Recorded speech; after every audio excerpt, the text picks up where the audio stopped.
Olá, sejam todos bem-vindos a mais um programa César Jumano Entrevista. Dia 3 de outubro, iremos às urnas para democraticamente escolhermos nossos governantes. Presidente, governadores e deputados deverão receber nossos votos. O destino de nosso país será definido e é nossa responsabilidade escolhermos nosso futuro para os próximos 4 anos.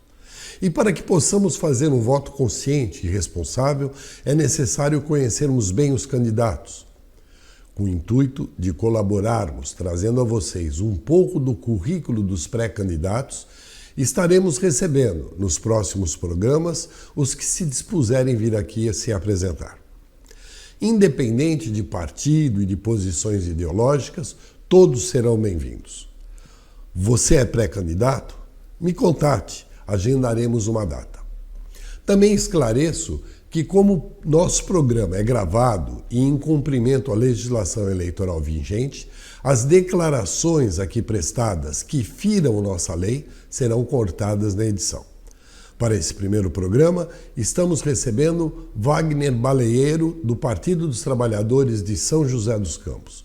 Wagner, seja muito bem-vindo e obrigado por aceitar o nosso convite. Eu que agradeço a oportunidade, César. Espero que seja aqui a primeira de muitas outras entrevistas que a gente pode estar fazendo aqui contigo, junto aí com a população aqui do Litoral Norte. Wagner, como nós fazemos em todo o programa, nós primeiro exploramos a pessoa, ou as origens da pessoa. Você é nascido em? Eu sou nascido em São José dos Campos, filho de mineiro, como milhares de mineiros que vieram aqui para o Vale do Paraíba. Meus pais são de Bocaina de Minas, eu nasci em São José dos Campos e sempre morei em São José dos Campos. Você é engenheiro elétrico, né? Engenheiro, na verdade o pessoal fala que é engenheiro eletricista, né? A profissão mesmo é engenheiro eletricista. Mas aí o pessoal acostuma mesmo, é engenheiro elétrico, né? Na minha época tinha engenheiro eletrônico, hoje não tem mais, né? Hoje eles falam assim, engenheiro eletricista com ênfase em eletrônica ou engenheiro eletricista com ênfase em eletrotécnica, né? No meu caso, engenheiro eletricista com ênfase em eletrônica. Até tem um colega nosso, Paulo Afonso, colega da área de engenharia também, aí, né? Aqui, acompanhando a gente aqui hoje. Que é formado também, né? Mas engenheiro elétrico também. Abandonou, né? Desistiu e foi ser advogado. Mas você sabe que eu me formei, na verdade eu me formei técnico eletrônico. Sim. Pela ETEP, lá em São José dos Campos, depois engenheiro eletricista na Univap e trabalhei durante 11 anos na Eletropaulo. Então, toda uma ligação com o setor elétrico. Mas depois, à medida que a gente começou a participar da caminhada política partidária, a gente também acabou dando uma afastada, né, da profissão. Tenho muitos contatos com o pessoal da área, porque eu fui muito tempo também do Sindicato dos Eletricitários, tenho uma ligação com a questão da discussão da aposentadoria do setor elétrico, a questão da aposentadoria especial, que é um tema muito ligado a quem trabalhou no setor elétrico. Então a gente mantém muito contato com pessoas que trabalham nesse setor, apesar de não estar atuando mais na área. A sua caminhada teve início em movimentos populares? Exato. Com 14, 15 anos, a gente já começou a participar de diversos movimentos sociais, em especial os movimentos ligados à Igreja Católica, né? Eu, lá na região leste de São José dos Campos, desde muito cedo a gente foi monitor de crisma, catequista, e dentro desse processo da igreja, na Pastoral da Juventude, nos movimentos dos vicentinos, a gente sempre atuou em bairros com problemas de infraestrutura, com locais onde a situação era tão precária que não bastava a gente chegar lá falando na igreja, fazendo a catequese, fazendo um movimento de evangelização, sem entender e modificar a realidade das pessoas. Então, ali, nessa caminhada de igreja, tanto é que eu falo que o que me levou a participar da política foi os movimentos de igreja, né? A partir desse trabalho dentro da igreja que eu participo até hoje. Hoje eu sou coordenador da campanha da fraternidade, sou da equipe de liturgia lá da paróquia onde eu atuo, né, onde sempre morei, lá na paróquia Nossa Senhora do Rosário, na região da Vila Tesouro.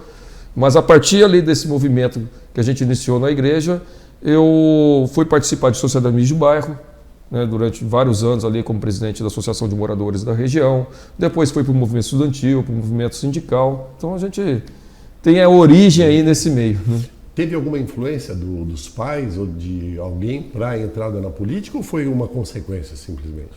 Eu gosto de dizer que foi influência principalmente dessa caminhada de igreja. De igreja. Meus pais sempre foram do lado da esquerda, sempre foram do campo progressista, mas a principal influência foi do movimento dentro da Igreja Católica.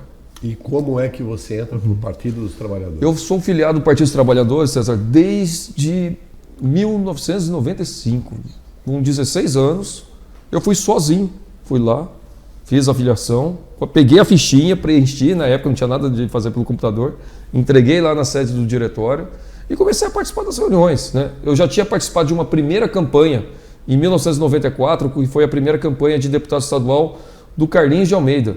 Em 94 ele era vereador, foi candidato a deputado estadual e de maneira voluntária a gente foi participar do processo eleitoral, conhecer como que funciona esse processo eleitoral. Sempre tive vontade, gostava de discutir política, né? Então a primeira campanha foi em 94 como voluntário, em 95 filiado e depois participando aí na Associação de Moradores, nas discussões internas do partido, até eu ser candidato a vereador pela primeira vez em 2004. Né? Então, de 95 até 2004, participei de diversas instâncias dentro do Partido dos Trabalhadores, de outras eleições, sempre coordenando a equipe, discutindo estratégias de campanha, antes de ser candidato a vereador pela primeira vez em 2004. Você nasceu em São José, então toda a tua vida escolar foi lá em São José? Tudo em São José dos Campos. Tudo em São José dos Tudo em Campos. São José dos Campos. Você foi funcionário da Eletropaulo, né? Exato. E você entrou através de concurso público? Foi concurso público, eu entrei em 1996 e fiquei de lá de 96 até 2007. 17 anos, 18 anos. 11 anos. Não, eu digo, entrou com 17 anos. 17 para 18. 18 anos. Né? Aliás, foi o meu primeiro concurso público que eu fiz, passei e já foi. Oh, parabéns. A universidade você fez aonde? Na Univap, Universidade Vale do Paraíba, lá em São José mesmo, né? Curso de Engenharia Elétrica. Daí foi do período de 1999 a 2003. Né? A gente já tinha uma atuação muito grande na Associação de Moradores. Fui para a Univap e falei, olha, não tem como nem participar de vários movimentos ao mesmo tempo. Mas aí, no meio da caminhada dentro da faculdade, já começa a ter aqueles problemas de aumento de mensalidade acima da inflação, problemas na discussão de alguns estudantes ali com a reitoria, uma relação ali que estava bem complicada na época, e daí a gente acabou entrando no movimento estudantil. Depois, um ano ali participando do movimento estudantil, me tornei, depois de uma eleição disputadíssima ali, presidente do diretório acadêmico. Né, da Univap. Naquela época tinha 13 mil alunos. Né, era a maior universidade aqui da região e era uma universidade que vários campos espalhados, né, São José, Caçapava, Campos Jordão, Jacareí, né, e a gente conseguiu construir um processo que envolvia todos esses campos ali na discussão dos rumos da universidade, porque a Univap é uma universidade filantrópica. Sim. Então ela tem um compromisso social com a cidade onde ela estiver instalada e também com os estudantes. Existia uma contrapartida social necessária que a universidade precisava fazer e que não estava fazendo naquela época. Então toda a nossa mobilização, movimentação ajudou, inclusive, a corrigir vários desses problemas lá. Tivemos muita conquista lá, no período que a gente teve lá. Muito legal. Você depois entra para a política efetivamente como candidato. Como é que consegue? Quando é que acontece isso? Isso aconteceu em 2004. Eu já tinha participado na eleição de 2000, ajudando na coordenação de um colega que foi eleito vereador, o companheiro Giba Ribeiro, foi eleito vereador em 2000. Em 2004, eu saio candidato a vereador pela primeira vez, construindo uma candidatura dentro de uma localidade, ali, de uma região de São José dos Campos, com uma candidatura de consenso. Né? Eu sempre falei que essa região era uma região bastante petista.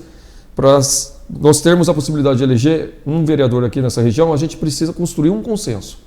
Seja o nome que for, vamos ver o projeto político e, a partir desse projeto, verificar o nome que está com capacidade de assumir a frente desse projeto. E sempre muito tranquilo com essa questão de, se fosse eu, beleza, vamos para sem um projeto pessoal. Sem ser projeto pessoal, porque a política, se virar projeto pessoal, já começa errado. Já começa errado. Então, e dentro de toda a discussão que ocorreu lá em 2003, 2004, nós conseguimos a candidatura dentro desse coletivo de uma maneira bastante consensual ali, com toda uma série de debates. E eu tive a alegria de já ser eleito na primeira. Foi a primeira eleição que eu participei como candidato. Fui eleito já na primeira e já fui eleito o mais votado do partido. Se lembra naquela época, votos? 3.618. 3.618. 3.618 foi o mais votado do PT naquela primeira eleição. Foi uma surpresa, uma alegria muito grande. Um grupo muito grande de jovens, né? Eu tinha 26 anos quando fui eleito a primeira vez, vereador lá em São José dos Campos. A esposa do Carlinhos também não participava nessa época? Participava, já participava. A Amélia, A Amélia é vereadora desde 1988. Certo. Né? Então, quando em 2004, a Amélia já tinha 1, 2, 3, 4 mandatos. Ela estava indo para o quinto mandato. Tem hoje? 9. 9 mandatos. 9 mandatos. Ela é a vereadora com mais tempo no Brasil pelo PT. Pelo PT. Tem 9 mandatos. É a vereadora com mais tempo de parlamento no Legislativo Municipal no Brasil. E essa foi a primeira, mas você também Aí depois eu fui em 2004 com 3.618 votos. Depois, 2008, fomos reeleitos com 6.938. Isso. 6.938. Depois, na terceira eleição, em 2012, quando também foi eleito o Carlinhos como prefeito de São José dos Campos, eu fui o mais votado da cidade. Eu tive 9.420 votos. Né? E depois o quarto mandato, em 2016, com 6.098. Né? E em 2020, eu fui candidato a prefeito em São José dos Campos. Né? Então, por isso eu não concorri à eleição de vereador, foi sendo candidato a prefeito. Não foi possível a eleição como prefeito, mas a gente teve uma boa votação e estamos aqui hoje conversando, pensando aí nos novos projetos que a gente está fazendo. Sim. Mas você não abandonou a política? Não, de maneira nenhuma. Agora, nesse momento, eu estou como presidente do Partido dos Trabalhadores, do Diretório Municipal lá em São José dos Campos, né? Começamos o ano passado. Né? Estou como pré-candidato a deputado federal, né, nessas eleições, né, pelo Partido dos Trabalhadores nessa região aqui do Vale do Paraíba, especialmente São José dos Campos, Caçapava, Jacareí, Litoral Norte. É a única candidatura do Partido dos Trabalhadores, com uma lógica de a gente conseguir construir uma candidatura viável, com capacidade de ser eleita e representar a região, de ajudar nos projetos que terão que ser implantados junto aí com a eleição, se Deus quiser, do presidente Lula. Com certeza. Durante o mandato do Carlinhos de Almeida, você teve alguma participação no governo? Sim, durante o ano de 2012 fui eleito vereador, mas em 2013 eu fui para a Secretaria de Transportes, em 2013 e 2014, e também participei da Secretaria de Governo. Nesses 2 anos aí a gente conseguiu construir um processo de implantação de obras e serviços que estão na cidade até hoje. Então, hoje, quando se fala no bilhete único em São José dos Campos, que é uma referência e que a gente quer ver se chega também em outras cidades, que é a possibilidade de você pegar com uma única tarifa, andar durante 2 horas, até 4 ônibus em qualquer sentido, isso pode ser feito em qualquer município. Claro. Né? Nós fizemos a implantação do bilhete único em São José dos Campos, nós começamos a trabalhar um plano diferenciado sobre a questão da mobilidade urbana, além do maior programa de asfaltamento, de construção de ciclovia da história de São José dos Campos, que foi na nossa gestão. E todo um trabalho que a gente fez também no período na Secretaria de Governo, resolvendo diversos problemas lá na cidade, enfim. Beleza. Eu vou pedir para você 1 minuto para o nosso intervalo e a gente volta já.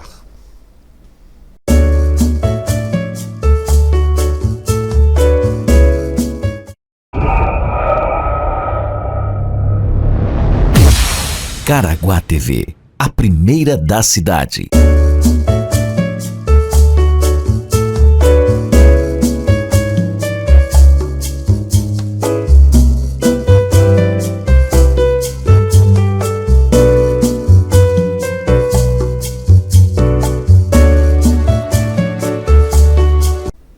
Olá, estamos voltando para esse segundo bloco com Wagner Balieiro, né? Esse nome, esse sobrenome, que descendência é? Português. É português? Na verdade, o balieiro está escrito errado, porque o certo, se for pegar pela origem mesmo, era baleeiro, com 2 E, que vem de baleia. De baleia. Né? Que, inclusive o brasão tem uma baleia mesmo, né? Mas, e a gente tem, no caso aqui, todo mundo que tem o sobrenome, seja balieiro ou baleeiro. Wagner Balieiro, né? Esse nome é... De ter um médico em Resende, ele durante 4 anos ele fez todo o histórico da família Balieiro no Brasil, certo. Né? Chegando em Portugal. Chegando em Portugal. Então mostra lá desde o século XVIII, quando vieram 3 irmãos balieiros para cá. Um se instalou no sul de Minas, outro foi para Bahia. A gente tem muito parente na Bahia também. E daí foi espalhando para o Brasil. Espalhando. E tem muito desse problema de escrever diferente nos cartórios, né? Não, Infelizmente. por isso que a gente fala, baleeiro e baleeiro é uma turma só. Mas, Wagner, você teve uma atuação muito forte na política lá em São José e alguma das coisas que você se empenhou bastante foi naquela história do teatro invertido. Conta para nós essa história do teatro invertido. Foi obra, acho que do PSDB, né? Foi obra do PSDB. Na verdade, o que nós tínhamos? No segundo mandato, quando eu estava no segundo mandato de vereador, no período de 2008 a 2012, o São José dos Campos começou a ter, não só São José, muitas cidades por aí, muitas obras paralisadas. Então a cidade, você pega São José dos Campos, uma cidade com recurso, pagando em dia a obra, mesmo assim você tinha a obra paralisada, empreiteira abandonando a obra, trabalhador sem receber, precariedade na execução da obra e uma série de problemas. Não foi só nem o teatro invertido, tinha dezenas de obras. A obra do Fórum Estadual em São José dos Campos estava paralisada, tinha ponte que começou e depois disse que não precisava mais, e aí ficou só o pilar da ponte, até hoje está lá desse jeito. E uma que marcou muito foi essa história do teatro invertido. O que era isso? Era um teatro grande para 1000 lugares, que foi pensado a sua construção lá no Parque da Cidade, na zona norte de São José dos Campos. Essa obra, que foi iniciada por uma empresa chamada Teto Engenharia, ela começou em 2007 e lá em São José dos Campos tem uma coisa que é muito interessante, que seria ótimo a gente ter em todas as câmaras municipais. Todas as obras do município, a planilha de execução da obra é obrigatório ir para a Câmara Municipal. Então a Câmara Municipal, qualquer vereador tem acesso às planilhas e pagamentos de cada uma das obras que era executada na cidade. Tanto que eu fico falando para os demais colegas vereadores de vários municípios, façam essa lei para que também no seu município seja enviado para a Câmara Municipal as medições, que seriam as planilhas de pagamento com a respectiva execução do serviço para a Câmara Municipal fiscalizar, já que o papel da Câmara é fiscalizar. Eu tenho a formação de engenheiro. O que eu fazia com todas as planilhas de obras que chegavam lá na Câmara Municipal? Vou ler a planilha, conferir, vou olhar se o que pagou está batendo aqui com o que está no projeto e alguma dúvida que a gente tiver, a gente vai no local da obra e verifica, né, se o que está pago está lá na obra, né? E a gente começou a pegar uma série de denúncias de São José dos Campos. O que me chamou a atenção no teatro invertido, na primeira vez, não foi a inversão dele, que a gente vai explicar daqui a pouco. Foi o fato de que, quando eu peguei a planilha, eu vi item pago do segundo andar de uma obra que ainda estava na fundação. Então a obra estava na fundação, já tinham sido gastos quase R$1.300.000 na época, em 2008, 2007, 2008, mas tinha ferragens do segundo andar. Eu fui lá, né? Falei, o que está acontecendo? Eu passo perto da obra, não estou vendo nada lá até agora, né? E chegando lá, a gente falou, não tem nada, está lá a planilha, segundo andar, e a obra estava no subsolo ainda, né? Mas toda vez que a gente foi lá conferir, o que acontecia? A gente pegava a planta da obra, virava a planta de cabeça para baixo, né?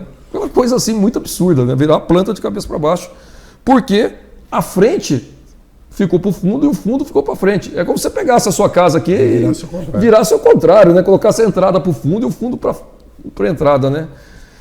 Naquela época, quando a gente ainda não tinha essas fake news, essas coisas de rede social, quando a gente via uma denúncia como essa, a gente demorava meses antes de soltar uma notícia dessa, né? Hoje eu acho que as pessoas não estão nem aí com isso, né? Joga lá a informação, se for verdade ou mentira, a pessoa que se vire para responder, né? É muito triste o que a gente está vivendo hoje, né? Eu demorei, César, 6 meses para ter a certeza de que aquilo lá estava invertido, que realmente era um problema. Chamei outros colegas engenheiros, arquitetos para conferir comigo, para confirmar, né? Ainda fiz vários pedidos de informação como cidadão na prefeitura para chegar e falar assim, não, realmente é gravíssimo, um problema que a gente nunca imaginava que ia acontecer, mas a obra está com o gabarito errado, né? Tá de fundo para frente, frente para fundo, né? E a prefeitura admitiu, inclusive fez um relatório falando que foi culpa da desorganização do sistema de obras dela. Inclusive, essa crise da obra do Teatro Invertido foi uma situação que fez com que a prefeitura reorganizasse todo o sistema de engenharia, o departamento todo da Secretaria de Obras. Então isso é uma coisa que ficou para a cidade também, né? Porque esse tipo de situação não aconteceu mais. Não só da inversão, mas como também de outras obras com falha de planilhas. Isso caiu muito, esse problema, né? E tá no corrigiram o teatro, não? Não, o pior é pior que isso, César, que daí é um debate interessante que a gente precisa fazer com a nossa população, de qualquer cidade também, né? Qualquer cidade, quando você vai discutir uma obra de grande vulto, grande mesmo, assim, de valores ou de impacto, por exemplo, mesmo em São José dos Campos, uma obra de um teatro de 1.000 lugares, em valores atuais, nós estamos falando de uma obra de 40, 50 milhões de reais. É uma obra grande. Para discutir uma obra desse tamanho, minimamente você tem que conversar com a sociedade. A cidade quer essa obra? O que seria essa obra? Né? Vamos fazer um planejamento dessa obra, conversando com... orçamento participativo. Seja um orçamento participativo, ou seja nas audiências oficiais que tem de LDO, de lei de orçamento, ou fazendo reuniões com a população, fazendo reunião com a própria Câmara Municipal, porque você está discutindo uma obra que envolve uma soma grande de recursos e que depois ela tem que ser medida também o benefício dessa obra para a cidade. Essa obra, depois que teve a denúncia e depois que a empresa foi embora, ela ficou por muitos anos abandonada e agora simplesmente a prefeitura disse que não é viável fazer a obra. Sabe o que aconteceu? Enterrou a obra. Perdeu-se R$1.300.000, que até agora ainda está na justiça para ter a devolução do recurso, porque constatou-se que não era viável e que não tinha capacidade para a cidade ter um teatro de 1.000 lugares. Pra você ter uma ideia, o mesmo custo desse teatro, você faz em cada região da cidade, São José tem 5 regiões, norte, sul, leste, oeste, sudeste, você faz um teatro de 350 lugares, com o mesmo valor. Aí você atenderia todas as regiões da cidade, com um palco, com um teatro bem moderno e fazendo com que a cultura chegue em todas as regiões da cidade. Então, você teve a falha grave da obra, mas teve uma situação muito grave antes também, que foi a definição sendo feita entre 4 paredes somente pelo prefeito, sem conversar com ninguém. E depois deu todo... Aliás, a grande maioria das obras polêmicas que acontecem em qualquer município são as obras que são definidas sem a participação da sociedade. Com certeza. Porque depois lá na frente ou vira um elefante branco, ou não tem o projeto adequado, ou mesmo depois de pronto não atende aquilo que realmente a cidade precisa, porque não houve um pacto com a cidade sobre se era necessário ou não, ou a cidade não teve a oportunidade de ajudar a escolher quais seriam as obras prioritárias na região. Você tocou, logo no início desse comentário, você tocou no assunto de medição. A gente sabe, principalmente da imprensa que vê os bastidores, que um dos pontos de corrupção é calçamento asfáltico, né? Exato. Se fala aí em 20%, 30% de comissão que é pago. Como é que você, vereador, ou como os vereadores poderiam acompanhar a medição do asfalto que é colocado? Você tem uma ideia com relação a isso? Olha, tem algumas situações que é bem simples de acompanhar e não precisa ser nenhum especialista, engenheiro, para ficar discutindo uma obra, inclusive de pavimentação. Primeiro porque obra de pavimentação, de qualquer bairro que seja, ela é uma obra que a sua planilha de medição ela é pequena. Ela não é uma planilha grande, ela é uma planilha pequena. Porque ela não tem muitos detalhes na obra. Porque uma pavimentação você vai fazer o preparo do viário, né, preparo do solo, 3, 4 itens ali, compactação, colocar brita graduada, né, que é colocar aquela areia, aquele pedrisco primeiro, depois todo o serviço de compactação. Tem a questão da guia, né, que você vai saber a metragem, então vai ter 1 quilômetro de guia, só você medir lá para ver se vai ter 1 quilômetro de guia ou não. Se for ter drenagem, vai ter quantas bocas de lobo, vai ter quantos postos de visita, o PV, né, aquele tampão que fica no meio da rua.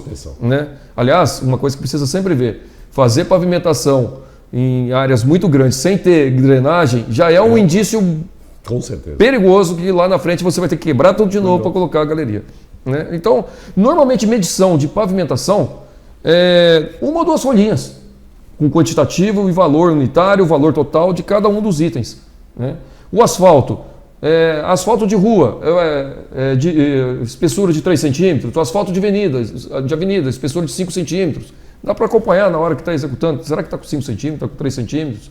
O asfalto vem na temperatura certa, 38 graus, 47 graus, enfim, então tudo isso dá para ver. Tem tipo de asfalto também, né? Tem. Tem tipo de asfalto, tem tipo 1, 2, vai até o 5 aí, né? Então tem aquele asfalto muitas vezes que é o mais lisinho, ou aquele asfalto que é o mais, ele é tipo mais... Parece piche. Liso. Tem o mais liso, né, aquele bem mais lisinho, e tem aquele que é menos liso, que é tipo, ele até inclusive para ficar, vamos dizer assim, menos escorregadio. Existe todo esse modelo, que daí vai conforme o perfil de veículo que passa no local, né? Então, se você tem um lugar que passa com um veículo muito pesado ou com um veículo de característica mais leve, a declividade entra também na escolha do asfalto, né? Eu vou fazer um lugar com uma declividade muito grande, você não pode colocar o asfalto muito liso. Tem que ser então tem uma regra que aí os setores técnicos da prefeitura tem a responsabilidade de fazer isso. Quem fiscaliza é o vereador. O vereador, eu sempre falo o seguinte, a Câmara Municipal, dentre as 3 principais obrigações da Câmara, que é aprovar e acompanhar o orçamento, fiscalização de obra e elaborar leis, esses 2 itens aqui, fiscalização e acompanhar a execução do orçamento, hoje são até mais importantes do que ficar criando um monte de lei municipal que não serve para nada. A gente cria muita lei municipal que muitas vezes tem uma execução muito difícil de acontecer, já tem muita lei, a gente precisa fazer, na verdade, que as leis que já existem, que sejam cumpridas. Né? Mais do que ficar criando um monte de lei, muitas vezes que não serve para nada, faça cumprir aquilo que já existe. Né? Então, o principal, quando o vereador não sabe ou não conhece do assunto, o vereador tem condições, ou através da instituição Câmara, de achar algum especialista para ajudá-lo a verificar se aquela medição está de acordo, ou senão ele pode até, dependendo de alguma cidade, se for uma cidade de porte grande, onde ele tem assessoria, por exemplo, ele pode até contratar na assessoria pessoas capacitadas para olhar isso. É possível também. Se não for possível, por exemplo, pega uma cidade pequena que não é possível isso, há a possibilidade desse auxílio feito pela própria instituição. A Câmara tem essa possibilidade. A gente fazia isso em São José dos Campos. Beleza. Wagner, um outro problema que eu estou lembrando que houve lá no passado, eu estou me referindo à época que Carlinhos de Almeida era deputado, fazia parte daquela frente parlamentar, era um problema com a Santa Casa, né? Por incrível que pareça, eu sou testemunha, a Santa Casa de São José dos Campos é uma entidade filantrópica fantástica, já fui operado lá, por isso eu posso dar esse depoimento, e no entanto não havia convênio com a prefeitura por problema político. Como é que está a situação hoje? Exato. Nós temos a Santa Casa, é uma instituição em São José dos Campos centenária, né? É uma referência para muita gente. E ela hoje, né, voltou a ter somente o convênio com o Estado. Durante o período do governo do Carlinhos, quanto prefeito, ele fez o convênio municipal. Então tinha o convênio estadual e o convênio municipal. A briga política na questão da saúde dói, viu, César? Não precisa chegar nesse ponto, né? A gente precisa trabalhar maneiras da gente fazer uma política articulada de todos os entes na questão da saúde para não perder recursos e, ao mesmo tempo, a gente conseguir atender ao máximo o número de pessoas aí que precisam ser atendidas. Santa Casa é uma referência em várias áreas, inclusive a unidade de queimados lá é uma referência nacional. Né? Ela é referência para a cirurgia bariátrica aqui para o litoral. Sim, pelo convênio do Estado. Né? Não, eu tenho a impressão que a bariátrica é pela União, eu não tenho certeza. Então, isso, tá, mas com todo esse vínculo via SUS, passando para o Estado, fazendo. Que mesmo sendo via SUS, deve ter essa parceria com o Estado para fazer o pagamento. Agora, o que falta é o município fazer. Teve um período que foi feito no governo Carlinhos. Aliás, se você lembrou da questão da frente parlamentar, que foi um período muito importante aqui no Vale do Paraíba, onde nós conseguimos ter, foi o Carlinhos, o Russomano, o Antônio Carlos, o Padre Afonso, que fizeram um coletivo para discutir juntos os problemas que nós tínhamos nas cidades do Vale do Paraíba e Litoral Norte. Exatamente. Né? E conquistaram muita coisa. Com certeza. Né? Ajudaram a pressionar o Estado a resolver vários dos problemas que nós temos aqui na região. Hoje, infelizmente, a gente tem, além de ter menos deputados, nós temos muitos deputados que não dão a mínima para esse processo de trabalhar um coletivo em defesa da região. Estamos com menos deputados e deputados completamente longe dessa preocupação que deveria ser de atender o dia a dia da nossa região. Aqui no litoral é pior, porque os candidatos vêm pedir voto e depois somem. Vai embora, né? Só aparece na próxima eleição. Infelizmente, nós tivemos muito desses casos. Eu vou pedir para você mais um minuto para o nosso intervalo e a gente volta já. Vamos lá.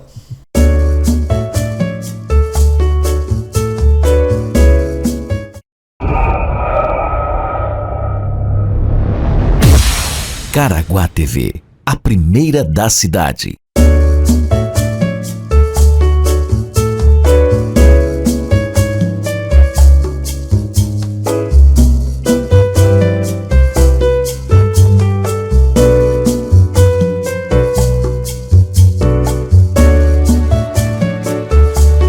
Olá, estamos voltando para esse terceiro bloco com Wagner Balieiro. Não, Balieiro. Balieiro.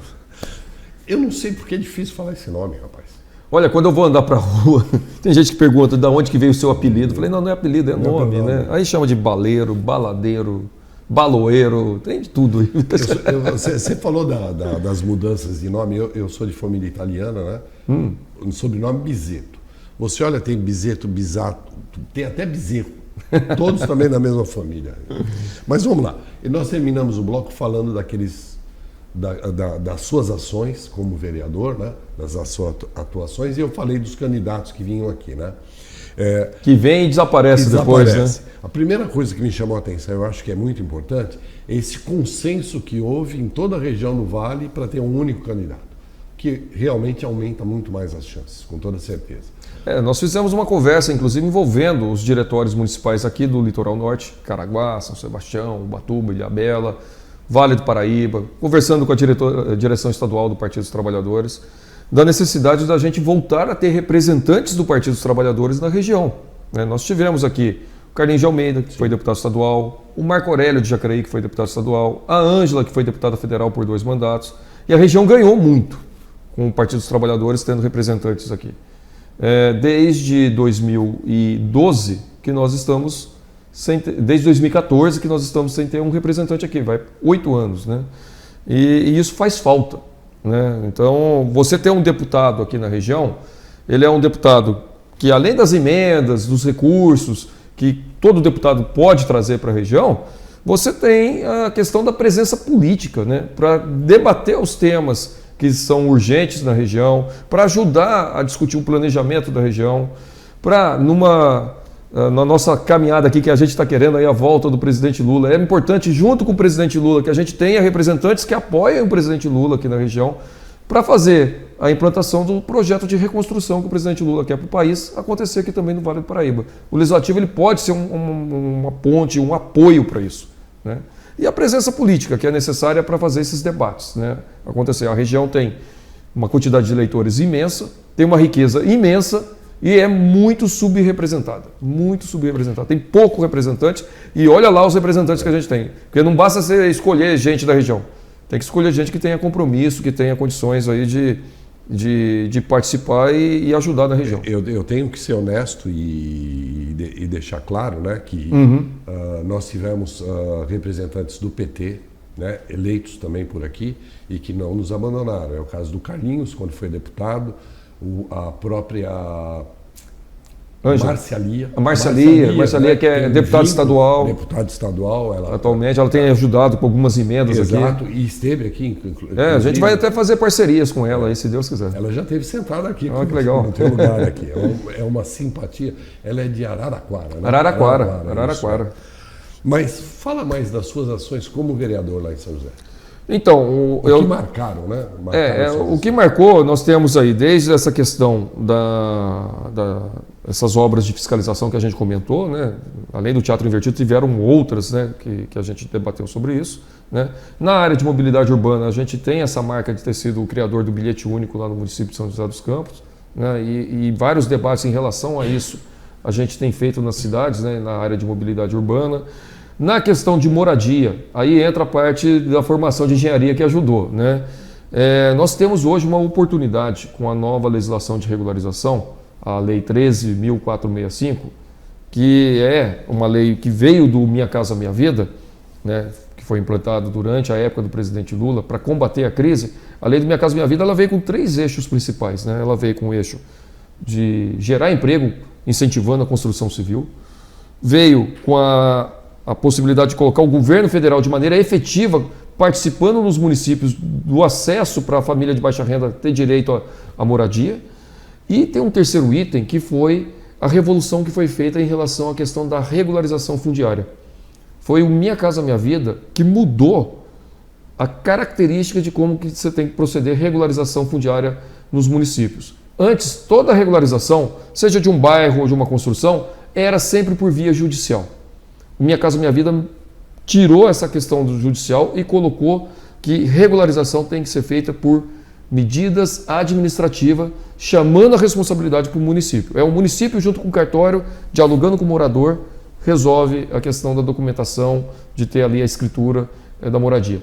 A partir disso, o que a gente fez?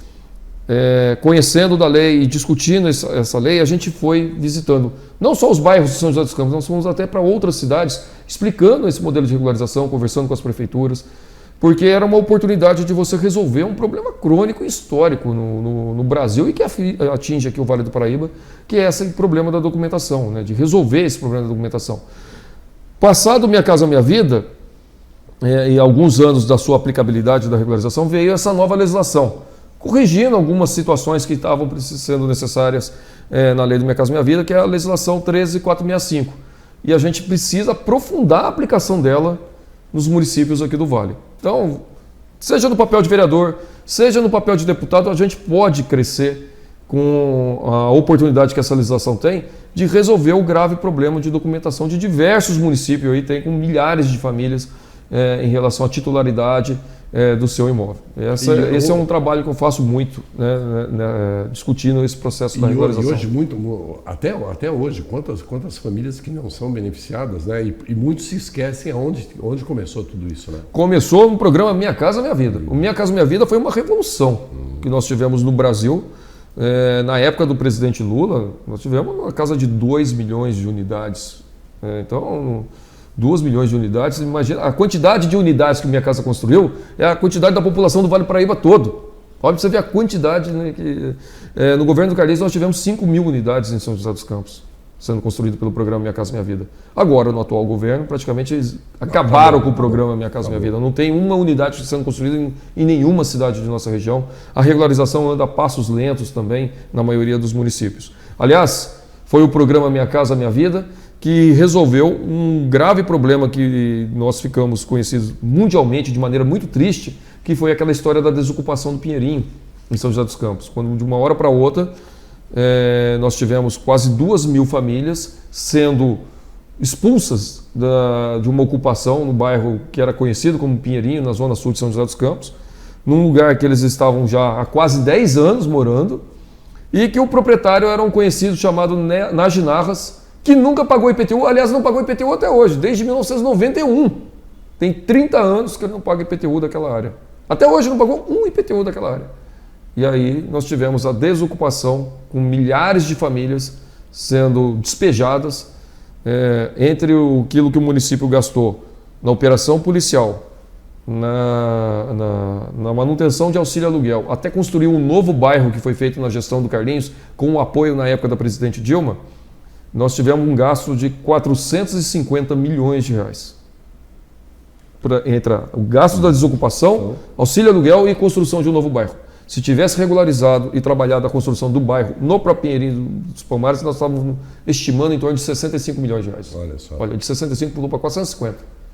Por causa dessa medida de... Eu só não entendi uma coisa. Se ele deve IPTU há tanto tempo, isso não vai para a dívida ativa? Não entra em Está na dívida ativa, vai para o processo judicial, vai para a execução, faz o acordo, paga a primeira, rompe o acordo, volta de novo, faz um acordo de novo, rompe, volta de novo. Aí e também, vamos lá, né? Convenhamos, né? Sempre quando o cara é muito poderoso, com esses interesses todos, parece que tem algumas coisas a mais além disso que andam acontecendo nessas negociações. Porque desde 1991, imagina um pobre trabalhador desde 1991 devendo IPTU, ele já tinha perdido a casa. Já tinha perdido a casa, já tinham tomado os móveis dele. Né? Agora, do rico nunca acontece nada. Quando eu falo rico, é ricão mesmo, né? Sim. Ainda mais esse tipo de rico que fica rico em função da exploração do trabalhador ou do não pagamento de impostos, como é o caso desse Naginarras aí que tem. E o terreno está vazio até hoje lá, viu? É uma área de 1.300.000 metros quadrados. Eu conheci a área, nós rodávamos o jornal lá em Jacareí, e era caminho nosso, né? Passava ali pela Geraldo Scavone ali. E a gente se lembra, tudo aquilo habitado era muito grande mesmo, né? Muito grande, nós estamos falando de 2 mil famílias, quase 10 mil pessoas. Quase 10 mil pessoas ali. Agora está num bairro todo estruturado, com escola, creche, pavimentado. Foi uma região escolhida pelos próprios moradores para erguer o novo Pinheirinho. Então a realidade mudou. E essa realidade ela só mudou pela mudança política que teve na cidade. O que aconteceu? Em 2012,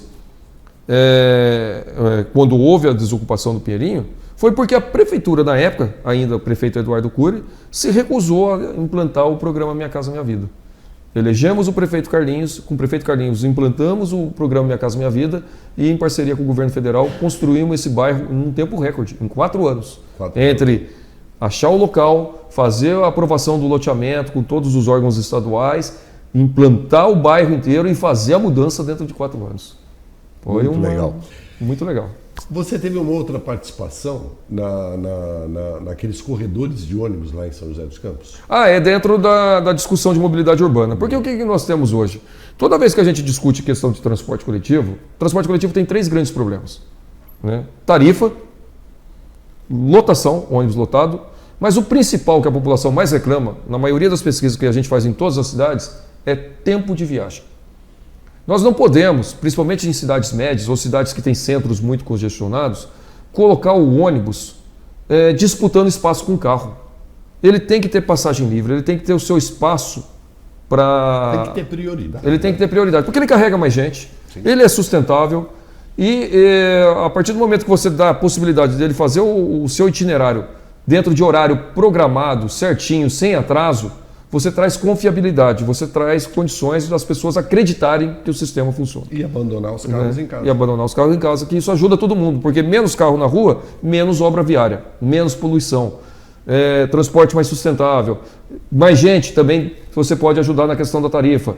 E uma coisa que a gente vai ter que fazer o debate, até inclusive nacional, é o futuro do transporte coletivo com as novas tecnologias que nós temos hoje. O transporte coletivo ele precisa ser trabalhado agora como política pública. A discussão hoje, assim como na maioria dos países, é que o transporte coletivo ele não pode ser simplesmente uma atividade empresarial. Passou para o empresário tem lucro e vamos trabalhar com uma ideia de transporte coletivo como uma atividade de lucro. Ela é uma atividade que tem que ser trabalhada como política e serviço público. Né?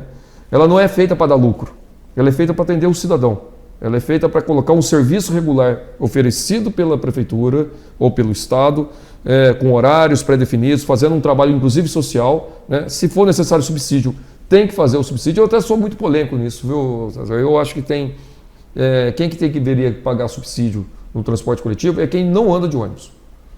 Não pode você colocar quem anda de ônibus pagando, né, claro, além daquilo. Por exemplo, o que a gente vê em muitas cidades, uma coisa que acontece, por exemplo, é direito, e esse direito tem que continuar, do aposentado, do deficiente, do estudante, ou ter a tarifa gratuita ou ter a meia tarifa.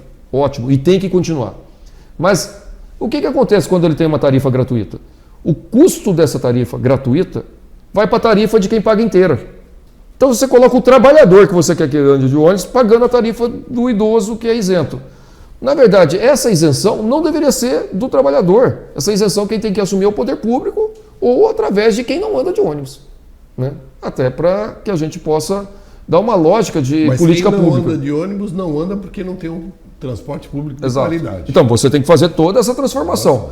É o que acontece. Todo mundo sai do Brasil, vai para outras cidades, acha outros países e acha bonito ver metrô, ver ônibus lá e quer andar lá. E lá é tudo subsidiado.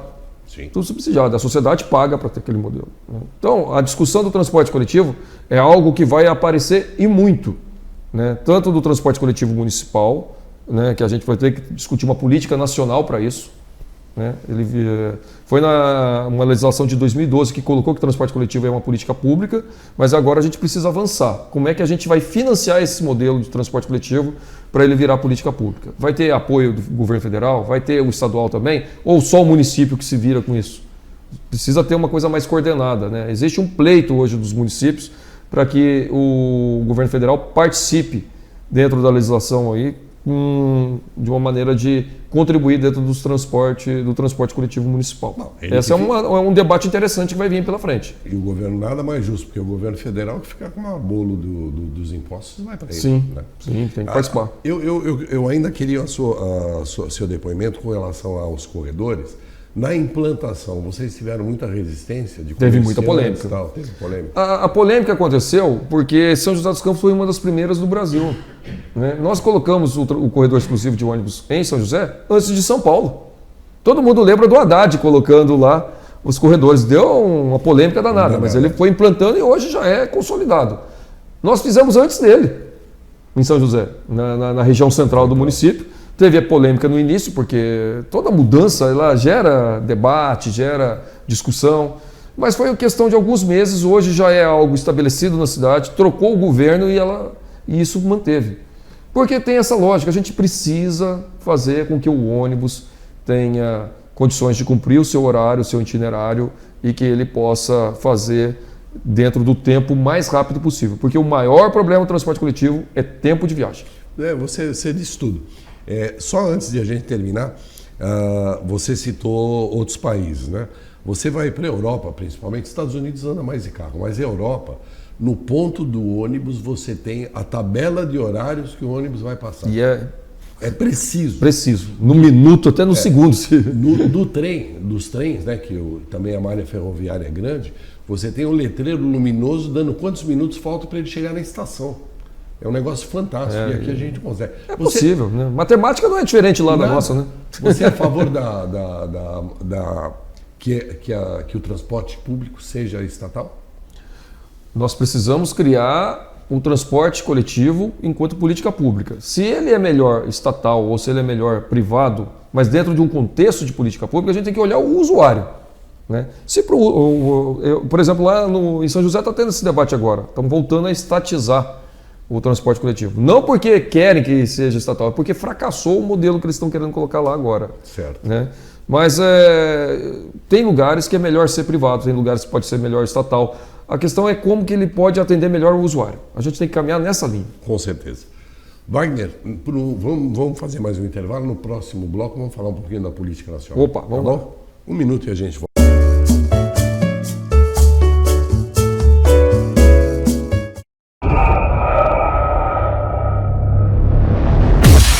Caraguá TV, a primeira da cidade.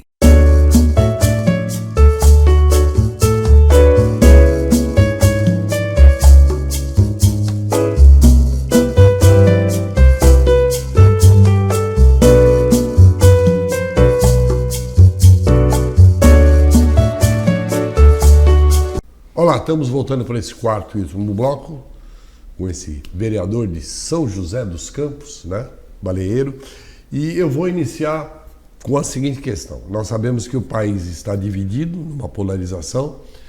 Eu sempre critiquei, inclusive nos programas de rádio, eu acho que uma liderança, passado aquela briga política natural em qualquer período eleitoral, né, a função dos eleitos, das pessoas que assumem, principalmente do presidente da República, é reunir o país no uníssono, né? Unir o país. E não foi isso que a gente viu, né? Pelo contrário, a gente assistiu coisas terríveis acontecendo nesses últimos 3 anos. Qual a sua visão da situação política do país atual? Olha, César, nós vamos ter nessa eleição de 2022, talvez a eleição, eu considero como a eleição mais importante desde a redemocratização do país. É a eleição que a gente vai ter que falar para as futuras gerações, daqui a 10, 20, 50 anos, qual que foi o posicionamento que nós tivemos em relação ao caminho que a gente vai dar para o Brasil. Se a gente vai continuar nesse projeto de destruição, de desordem, de espalhamento de ódio, de conflitos que um atrás do outro e sem nenhum rumo e projeto para o país, ou se a gente vai retomar para o Brasil um projeto que a gente já teve no passado, na época do presidente Lula, de crescimento, de inclusão social, de voltar a fazer a política como meio de transformação e de inclusão das pessoas. Porque hoje, o que nós estamos vivendo? Nós estamos vivendo uma desordem tão grande, né? O país está vendo a fome voltar, o desemprego no tamanho que está, os preços dos alimentos, a desindustrialização do jeito que está, e você não tem nenhuma perspectiva, nenhum rumo. Você só tem o quê? Confusão, briga, tudo é culpa dos outros. Parece que esse governo está aí para falar o seguinte, tudo que acontece aqui é culpa do passado, tudo que acontece aqui agora não tem nada a ver comigo, se acontece isso é por isso mesmo, deu a pandemia, morreram 600 mil pessoas, ele acha que fazia parte, era gripezinha, era normal acontecer esse tipo de coisa, ele ri da morte das pessoas. Então esse tipo de coisa fez até inclusive que o debate da eleição de 2022 ficasse diferente das eleições anteriores. O que a gente debatia nas eleições de 2010, 2014, 2018, nas eleições presidenciais? Qual que era o melhor modelo para fazer o país crescer? Como que a gente poderia trabalhar algumas pautas econômicas? Como que a gente poderia trabalhar as pautas sociais? O tema era pensando em como a gente continuaria avançando no Brasil.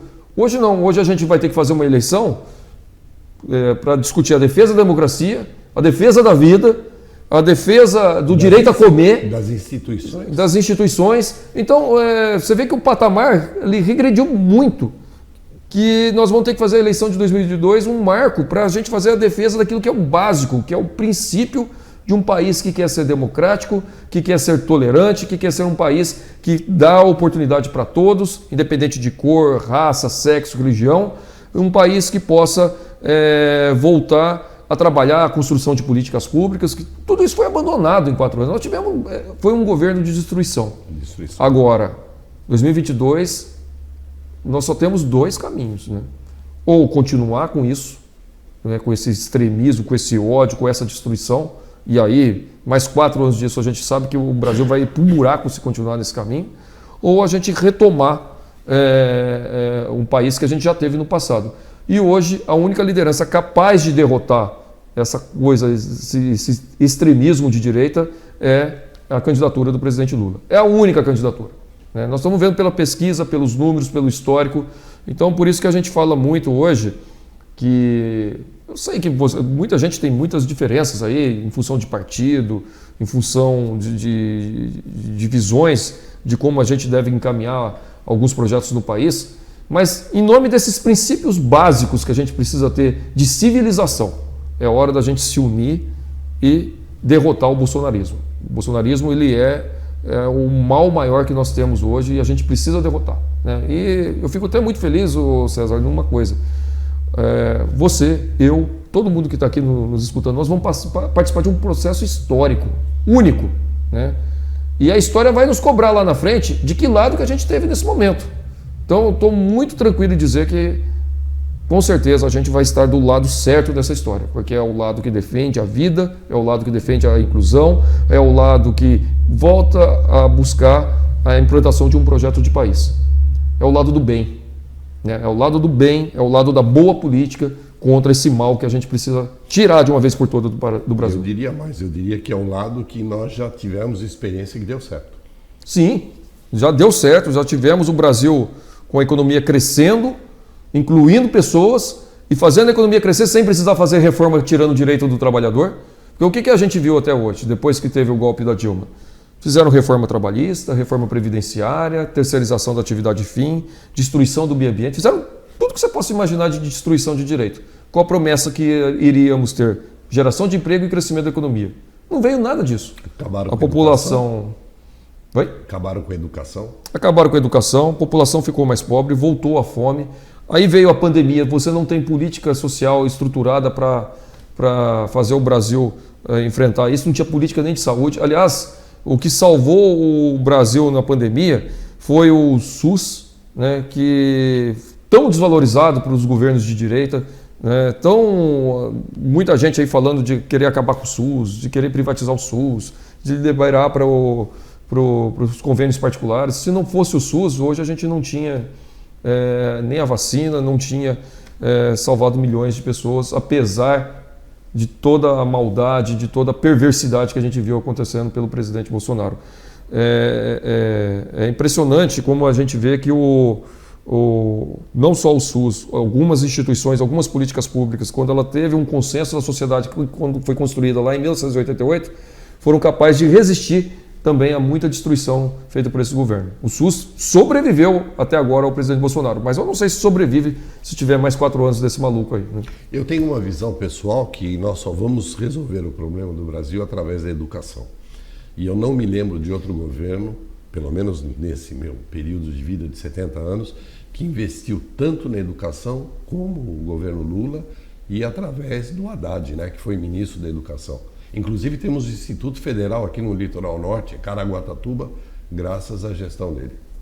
Foi a melhor época para a educação na história do Brasil, né? O presidente Lula, depois da presidente Dilma, nós construímos mais institutos federais, escolas técnicas, do que os outros 100 anos de presidentes da República. A região do Vale do Paraíba e Litoral Norte ganhamos 4 institutos federais. São José dos Campos, Jacareí, Campos do Jordão e Caraguá. Então, esses 4 institutos foram feitos na época que o ministro era o Haddad. Tivemos a implantação do campus da Unifesp, que tem capacidade para 5.000 alunos, numa universidade gratuita de ponta aqui no município de São José dos Campos, atendendo toda a região. Temos ProUni, tivemos aí a questão de toda a política do Fundeb construída durante o governo do Partido dos Trabalhadores. Então você teve uma construção de uma política pública, de um processo para fazer a educação atingir um patamar que é necessário para o nosso país atingir o seu desenvolvimento ou ter aí condições de fazer a construção de uma sociedade mais justa, de uma sociedade que tenha capacidade de incluir pessoas hoje através da educação. Sem educação a gente não consegue fazer a inclusão, a transformação no país. Um projeto de país passa pelo fato de ter uma educação de qualidade e uma educação que seja acessível. E isso, obviamente, quando a gente vê um governo Bolsonaro entrando, ele paralisa todos os projetos. Você pode ver aí, nós não tivemos ampliação do ProUni, nós só tivemos redução do ProUni, redução do FIES, corte de verbas das corte de verbas, nenhum novo instituto, nada. Né? Aliás, os institutos, as universidades, numa penúria danada, né? Tudo ali, uma dificuldade enorme aí para se manter, porque... Você tem faculdade que está com dificuldade para pagar a luz, porque não tem verba mais vindo do governo federal. É o caso de São José. O campus da Unifesp lá está com uma séria dificuldade de ter o dia a dia, água, luz, manutenção dos laboratórios. Não é investimento, não, é manter o que já tem e não tem recursos. Né? Tem que ficar fazendo ali milagres ali na organização junto com os professores ali, com a direção do instituto ali para fazer a manutenção. Então, um retrocesso muito grande que a gente está tendo. Infelizmente. Como é que você está vendo a campanha do Haddad? Estou muito animado. Eu acho que de todas as eleições que a gente já participou, que a gente já teve aí, com o Partido dos Trabalhadores, nunca tivemos uma possibilidade tão grande de mudar o governo do Estado. Né? Eu acho que o governo do Estado de São Paulo está preparado para ter uma mudança. Né? A população do Estado de São Paulo quer essa mudança. O Haddad está liderando as pesquisas, uma liderança consistente, pesquisa após pesquisa. A gente verifica que ele está no patamar acima de 30%, saiu uma agora esses dias e ele estava com mais de 30%. E é uma oportunidade da gente ter pela primeira vez, quem sabe, né, elegendo Lula presidente, ter um governador do Partido dos Trabalhadores para fazer a parceria para a reconstrução do país. Na época, quando o Lula foi presidente, aqui era do PSDB. E muitas vezes a gente teve projetos federais que chegavam aqui e não tinha participação do Estado. Vou dar alguns exemplos. Farmácia Popular, SAMU, em outros estados, o município participa, o Estado participa e o governo federal entra com uma parte. O Estado de São Paulo nunca participava, então ficava só sendo um convênio do governo federal com o município. O SAMU é o maior exemplo. O governo federal, em tese, bancaria 50%, o Estado 25% e o município 25%. São Paulo, como não participa, ficou para conta do município bancar a parte do Estado. Então fica só o Estado, só o município e o governo federal bancando a política do SAMU, que é um serviço de atendimento médico de urgência, que é um exemplo para o mundo, com certeza, né, e que foi implantado também nos governos do PT. A gente tem muito exemplo, muita história do que foi feito no governo do PT e que a gente precisa voltar aqui. Quando se fala hoje dessa questão da privatização, né, ou do problema da alta do combustível, a gente que está falando aqui em Caraguá, que tanto Caraguá, São Sebastião e Ilhabela que tiveram uma mudança enorme com a descoberta do pré-sal, o pré-sal só foi possível acontecer porque nós tínhamos uma estatal. Né? Uma estatal que faz pesquisa, que faz investimento em tecnologia, que tem como seu principal direcionamento não o lucro, mas tinha, né, pelo menos no passado, né, mas principalmente trabalhar a empresa como um instrumento de desenvolvimento do país. Isso mudou. Quando houve o golpe e entrou o Temer, o que fizeram com a Petrobras? Vamos colocar a Petrobras para gerar lucro acima de tudo, né, e atender aos interesses do mercado. Só que colocou de uma maneira tão extremada isso, que ele atende aos interesses do mercado prejudicando o país. Aliás, o governo ele tem um papel de ser um regulador entre os interesses da sociedade e os interesses do mercado. Quando o governo se omite ou ele não participa, não sendo esse regulador, o mercado se apodera. E quando o mercado se apodera de tudo, quem perde é a população. A população que fica sofrendo com a alta dos preços, a população que fica desprotegida diante das oscilações do mercado, e isso está acontecendo agora, né? Preço de alimento alto, você tinha o governo como papel regulador ali para não deixar acontecer, mas nós não temos governo fazendo isso. Estoques reguladores não tem Isso mais? acabaram tudo. Acabaram com todos, né? Desativaram todos. A questão do combustível, quando destruíram a proposta que tinha da Petrobras construir novas refinarias para que ela pegasse o excedente de petróleo bruto, ao invés de levar para fora, para fazer o refino lá fora e importar mais caro, se a gente tivesse continuado a política das refinarias aqui, nós teríamos hoje condições, dentro de um projeto estratégico, de ter a extração do petróleo e o refino aqui. Por que isso é importante ter como um projeto estratégico, um projeto de país? Você tem, por exemplo, agora, você tem uma guerra entre Rússia e Ucrânia. É uma situação que não era prevista o ano passado, que de uma hora para outra apareceu, né, dentro das situações políticas mundiais aí, que tem vários motivos ali, mas que causa aí uma mudança no cenário econômico muito forte. E o país ele tem que estar preparado por esses cenários adversos. O Brasil não está preparado. A história do fertilizante é um exemplo clássico, né?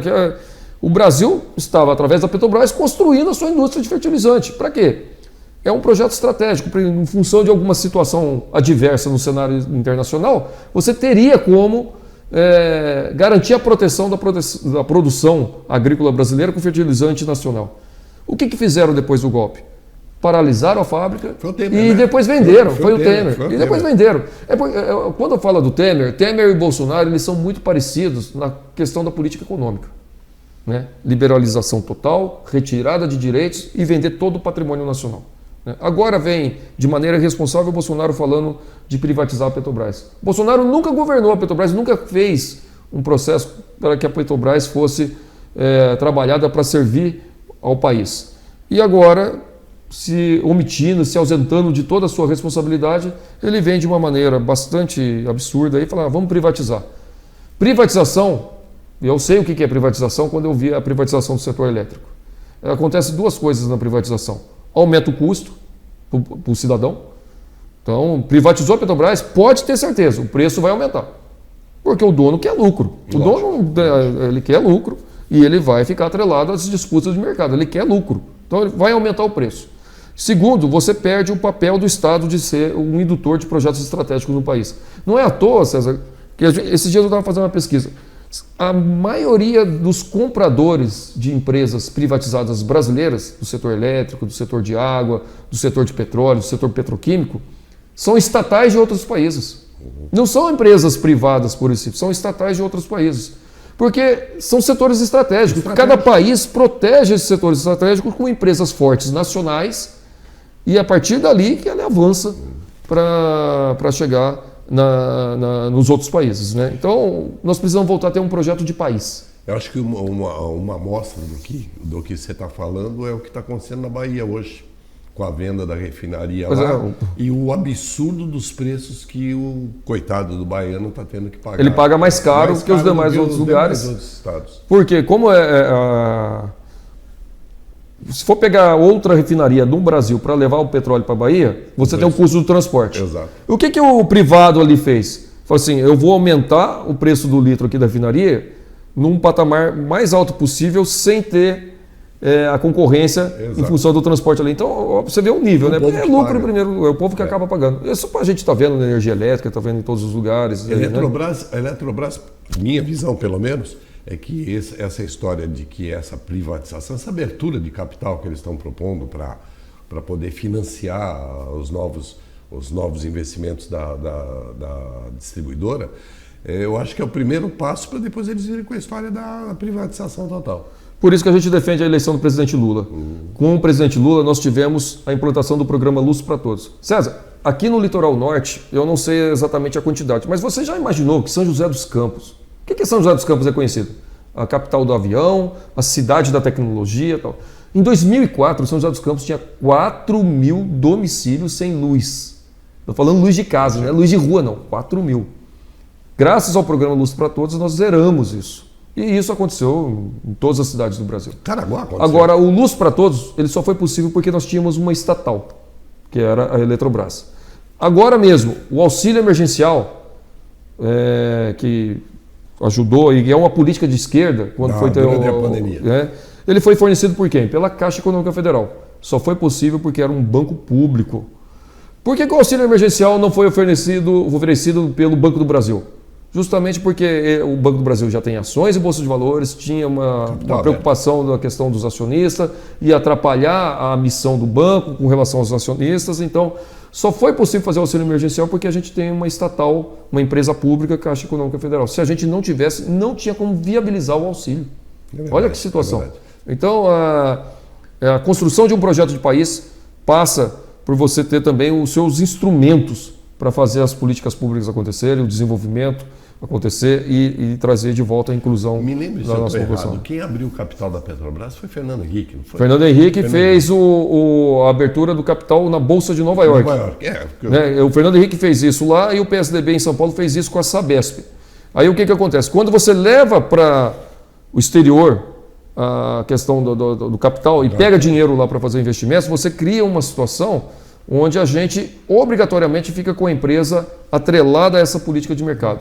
O ideal seria que a gente não tivesse ido para lá, porque daí você teria mais condições de gerenciar e trabalhar dentro de uma política de governo, o que fazer. É o desafio que nós vamos ter que ter. Eu acho que o ano que vem, nesse processo de reconstrução, a redefinição do papel que tem a Petrobras na sociedade, o papel da Eletrobras, o Correios, são serviços estratégicos que podem procurar aí na internet, procurar em outros países, são todos estatais. São todos estatais. Vou dizer para você, a Eletropaulo, que eu trabalhei, e que depois foi desmembrada em EDP Bandeirante, que é o caso aqui de Caraguá, São José. A EDP é o quê? É controlada por quem? Ela foi comprada por uma estatal portuguesa, que é a EDP, e a EDP foi quando teve o governo liberal lá em Portugal, que vendeu tudo e não resolveu nada do problema da crise em Portugal, quando privatizou a EDP, quem comprou foi uma estatal chinesa. A Eletropaulo em São Paulo, quem comprou? A Enel, que é hoje a dona lá da Eletropaulo. A Enel é uma estatal italiana.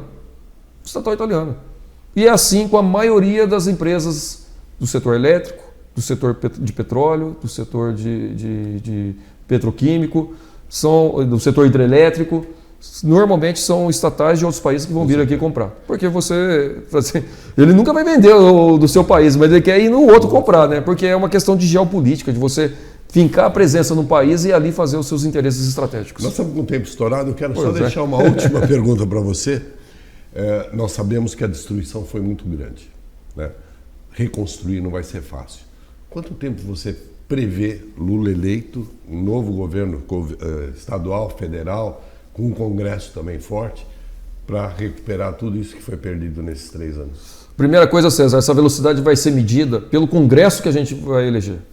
Você tem o presidente Lula. Sendo eleito o presidente Lula, dependendo de como for a composição do Congresso, vai alterar essa velocidade. Então, vai votar no presidente Lula? Vote em pessoas que defendem o mesmo programa do presidente Lula. Porque daí você torna mais rápido a reconstrução do país. Não adianta, eu voto no presidente Lula, mas coloca um deputado que é contra o presidente Lula. Então, principalmente para aquele que já definiu, vou votar no presidente Lula, vote em deputados que estejam na mesma base do presidente Lula, que acreditam no mesmo programa, que vão ajudar o presidente Lula a fazer essa reconstrução. Porque tem muita coisa para voltar a ser reconstruída, tem muita coisa para ser feita. Não vai ser simples. Nós estamos numa crise muito forte, num cenário bastante adverso, e se a gente tiver um Congresso de oposição ao presidente Lula, você vai tornar esse caminho muito mais difícil. A gente já passou por isso, na época que o Lula foi no primeiro mandato, ela teve um Congresso onde era minoria, e podemos evitar dessa vez. Eu estou otimista com relação a isso. Eu acho que, até em função da eleição estar mais polarizada, eu tenho visto assim as pessoas falando, eu quero votar no Lula, mas quero votar em candidatos que apoiam Lula, né? Até para fazer a mudança de fato acontecer. Eu espero que aconteça isso. Eu tenho clareza que isso vai acontecer. Sou muito otimista nesse aspecto. Onde a gente está andando, conversando com as pessoas, eu percebo que tem parecido bastante essa preocupação de agora cuidar do Congresso também. Quero eleger o presidente Lula, mas quero eleger também deputados que apoiam o presidente Lula. Beleza. Wagner, tempo estourado. Quero agradecer imensamente a sua presença, né? E como candidato, quando tiver formalizado o candidato, fica já o convite para você voltar. Opa, Tá bom? eu agradeço aí a oportunidade, pode contar com a gente sempre aqui. Obrigado. A você, querido telespectador que nos acompanhou, nosso muito obrigado e até a semana que vem, se Deus quiser.